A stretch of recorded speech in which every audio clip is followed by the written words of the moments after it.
과열된 집값을 잡기 위한 정부의 잇따른 부동산 정책.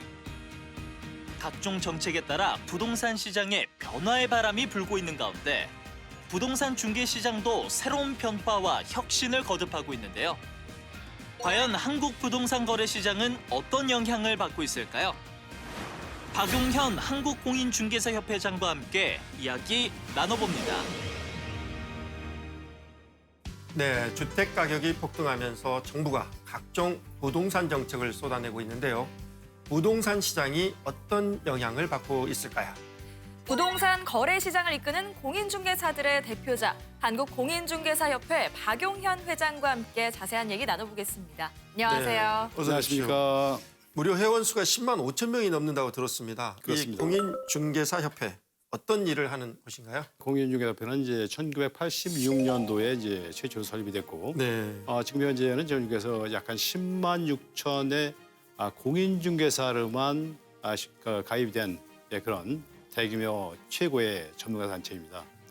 저희 협회에서 한 그 일은 중개사들의 권익을 보호하고 또 가장 중요한 거래 시장에서 국민들의 재산을 안전하게 거래할 수 있는 거래 질서 유지의 최우선의 그런 역할을 하고 있습니다. 첫 번째 주제입니다. 첫 번째 주제는 쏟아지는 부동산 정책 시장 반응은입니다. 이 23번에 걸쳐서 다양한 부동산 정책이 쏟아지고 있어요. 투기 근절, 집값 상승 이걸 막겠다는 것인데 시장 반응이 가장 궁금합니다. 규제 정책이 무려 23번씩이나 나왔습니다. 네. 그럼에도 불구하고 지금 현재 보면 아직도 부동산 시장은 상당히 뜨겁습니다. 늘 강력한 규제가 나올 때마다 네. 사실 저희 부동산 중개 시장 쪽에서는 상당히 출렁이긴 합니다. 그럼에도 불구하고 늘 정책이 가중이 돼 있고 그런 가운데서도 그 업계에서는 상당한 어려움을 이렇게 표출을 하고 있습니다. 아무래도 누구보다도 부동산 정책의 영향을 몸소 느끼고 네. 계실 것 같은데요. 먼저 정부가 갭 투자 차단을 중점으로 하는 6.17 부동산 대책을 내놨고요. 이어서 바로 부동산 세금을 올리는 7.10 보완 대책을 발표했습니다. 이 대책 이후의 시장 분위기는 어땠나요? 정말 6.17 7.10 대책은 상당히 강력한 대책입니다. 특히 서울 수도권 쪽이 진앙지가 되었고 외곽적으로 상당히 많이 전파가 돼 있던 거죠. 그래서 주요 내용을 보면 갭 투자라든지 법인의 투자라든지 이런 것을 원칙을 근절하기 위해서 자금 조달 계획서라든지 이런 강력한 대책이 6.17, 7.10의 대책의 핵심입니다. 그 이유는 아무래도 대책이 상당히 강력하기 때문에 시장 쪽에서는 많이 이렇게 움츠러들어서 정말 앞을 가늠하기 이렇게 좀 힘든 그런 상황이라고 말씀드릴 수 있습니다. 그래서 또 다른 대책이 나오게 됩니다. 8.4 수도권 주택 공급 확대 방안인데요. 이 공급 정책으로 집값 상승을 막겠다.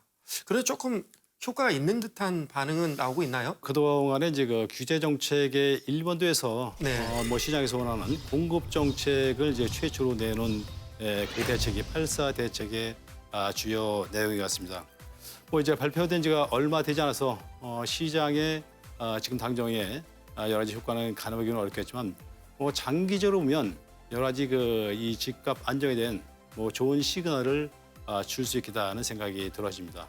더 중요한 거는 부동산이 이제 어떤 숫자보다도 정말 시장이 원하는 곳에 수요자가 원하는 곳에 얼마큼 잘 공급이 될 수 있는지 그것이 향후에 집값을 잡을 수 있는지 집값의 어떤 변동에 그런 주요 요인이 되지 않을까 생각을 해봅니다. 게다가 최근 임대차 3법까지 통과가 되면서 매매 시장뿐만 아니라 전월세 시장까지 영향을 받고 있는데요. 전월세 시장의 분위기는 언제 어떤가요?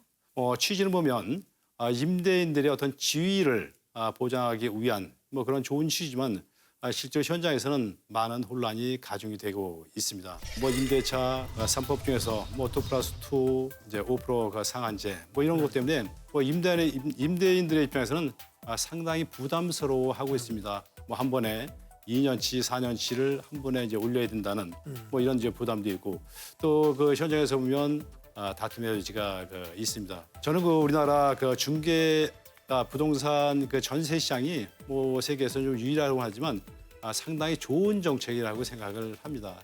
전세 시장이 그동안에 우리 그 주택 공급 쪽에 나름대로 큰 역할을 해줬고 정말 서민들이 주거 사다리 뭐 추후에 집을 마련할 수 있는 그런 좋은 주거 사다리의 역할을 했다고 보는데 전세 시장이 뭐 급속하게 월세 시장으로 돌아갈 거다라는 걱정들을 많이 합니다. 뭐 향후 그런 문제 쪽은 향후 좀 잘 예의주시해서 뭐 정부에서도 적절한 거기에 대한 보완적인 대책이 필요하다고 생각을 합니다.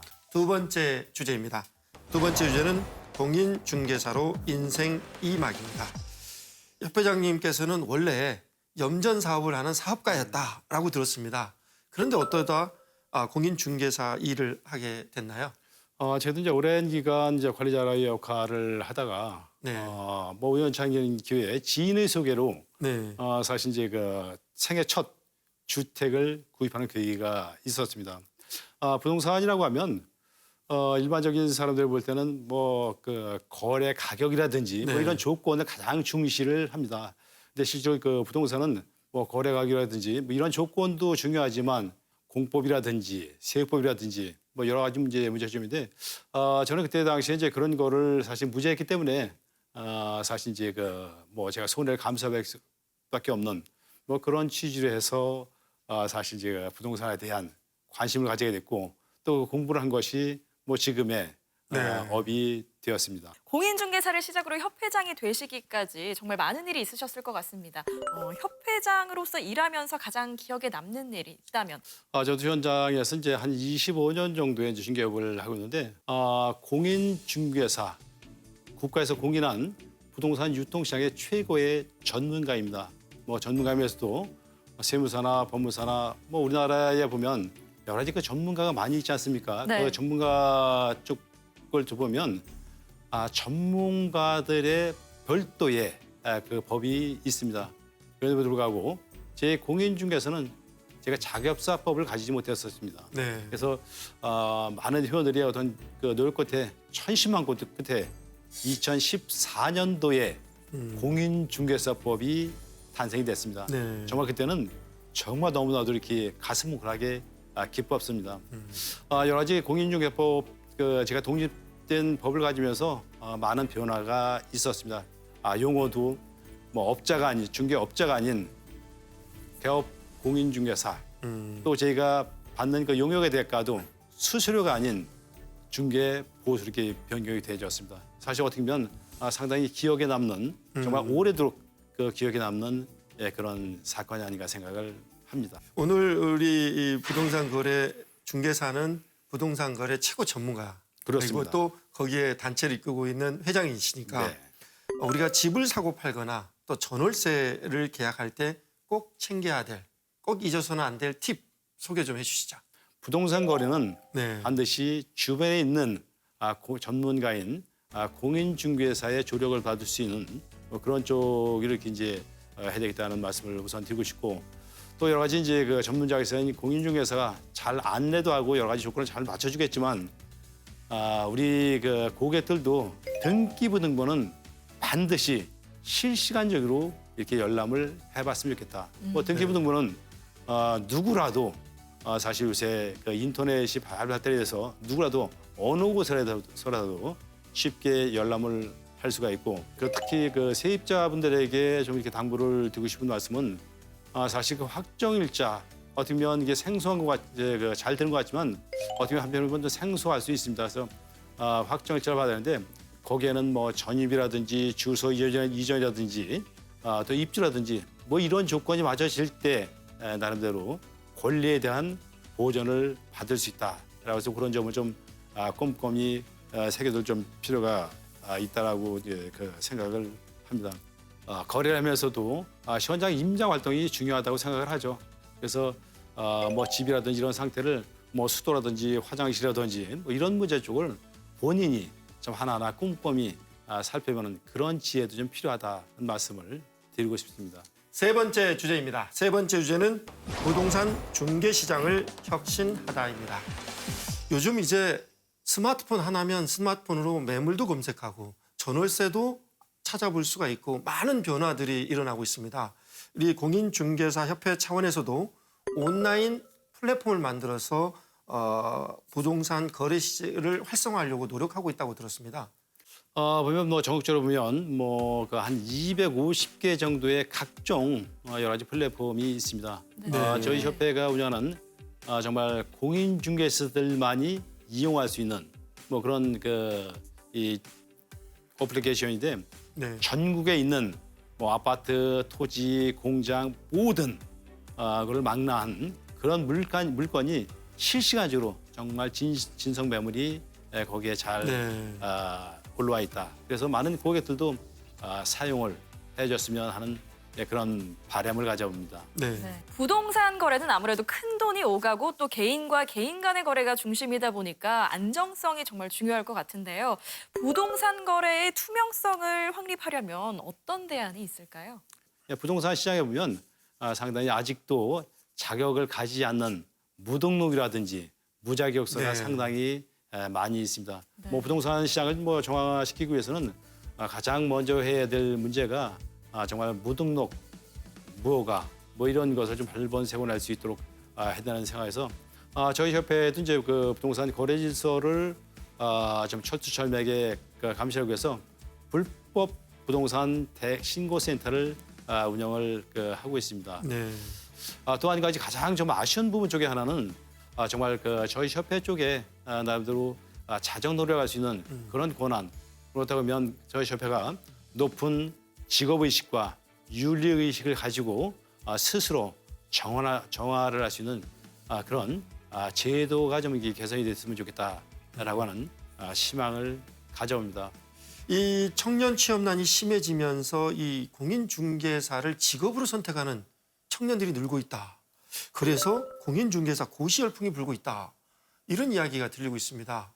이게 바람직한 건가요? 어떠세요? 공인중개사 자격증이 이제 중년고시라고들 했습니다. 네. 뭐 보면 이제 직장을 다니시는 분들이라든지 이런 분들이 뭐 향후에 좀 이렇게 이제 그 직장에 퇴직을 하든지 하면 자연스럽게 중개업을 좀 이렇게 진출을 해봐야겠다. 중년고시가 있는데 뭐 지금은 이제 그때하고는 많이 달라졌습니다. 네. 여러 가지 이제 중개사 어떤 뭐 청년고시 열풍도 불어지고 뭐 그렇기 때문에 지금 패러다임이 많이 달라졌지만 정말 젊은 사람들이 많이 들어옴으로 해서 중개업계에 대한 패러다임도 상당히 많이 변화가 되고 어떻게 보면 한편은 상당히 희망적인 그런 모습도 있다는 말씀을 드리고 싶습니다. 이 협회장으로서 이제 꼭 이루고 싶은 목표가 있다면?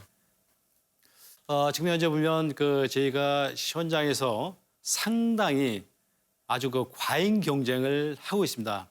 그 원인 중에 하나는 지금 현재 지난해 말까지 공인중개사 합격생이 14만 35명, 아주 거대하죠. 뭐 그 인원을 따지면 인구 115명당 한 명이 공인중개사다라고 할 만큼 자격증이 상당히 많이 이렇게 이제 남발이 돼 있습니다. 그래서 저는 인원도 중요하지만 정말 공인중개사 업계를 발전시키고 부동산 시장을 투명화하기 위해서는 공인중개사들의 질적인 향상이 있었으면 좋겠다라고 생각을 해서 자격 시험에 대한 제한. 저는 반드시 이 수급 조절이 아니라 정말 전문가를 양성하기 위한 그런 걸 하기 위해서는 상대 평가 쪽에 그런 쪽의 시험 제도를 바꿨으면 좋겠다라고 하는 것이 가장 열망하고 가장 바라는 그런 상황 중에 하나라고 말씀을 드리고. 저는 부동산 유통시장에서 최고의 전문가로서 정말 국민에게 신뢰받고 최고의 전문 직업이 될 수 있도록 현장에서 최선을 다하겠다는 말씀을 드리겠습니다. 네, 모두가 꿈꾸는 내 집 마련.